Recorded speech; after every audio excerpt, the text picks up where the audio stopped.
For us to work together was a real labor of love. Like, definitely a labor. A labor. Not a ton of love. No. Yeah, no, we've been sort of toying around with this idea and working on it since almost 2005. So it's been a real journey, and it's been like some of the hardest stuff we've ever done, but also just something we're so proud of and we love so much. Yeah, it's a comedy, and we've had fun making it, and we think it's really funny.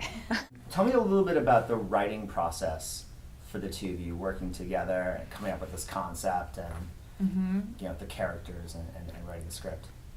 Yeah, a lot of this is kind of based on our own friendship and, where we were at a certain point in our lives. We were living in the East Village. And we were not in a great spot. Yeah, not a great spot at all. This tiny apartment, and we had no money, but we really, kind of carried ourselves like we were these glamorous New York City women, and, we were both just up to insane things.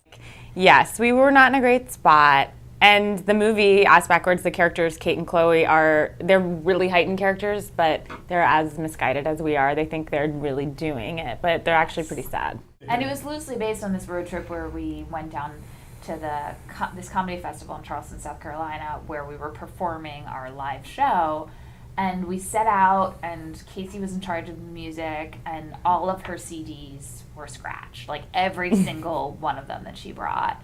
And so after a while, we were just like, screw it, we'll learn the skips. Like, we'll just learn these songs. Yeah, if we want to sing along, we're going to have to learn the skips. And we did. Yeah. And our friendship was tested along the way. And so loosely, it was really based on this idea of these friends who are kind of too close, like we were, who get put in this car together and then have to be together.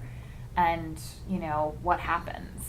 And then what point did the pageant aspect of the film kind of fly in? Were you guys always sort of fascinated with pageants? I mean, we just thought it was fun, and we knew we wanted them to be going to something, but we didn't want it to be a wedding, and pageants just seemed so fun. And we were in a Toddlers and Tiaras wormhole at that time, so it had heavy influence on us. Yep. And we just thought it was really fun, this idea, in the movie, our two characters competed in pageants as kids, and they lost. And so that's kind of been this chip on their shoulders, and they want to go back and win. And they think they're winners now. Of course, they are nothing but losers. And so we just thought that was funny. And then along the way, they run into a meth head and smoke meth, and they go to a lesbian commune. And of course, things would happen along the way, so we needed to heighten from there. Yeah, as insane as they are, we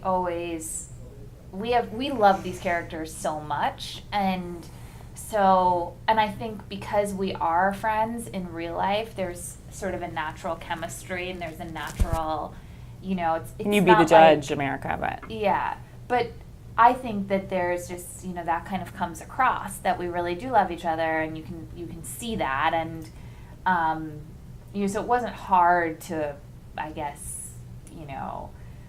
pull any of that stuff up. Alicia Silverstone is in the film.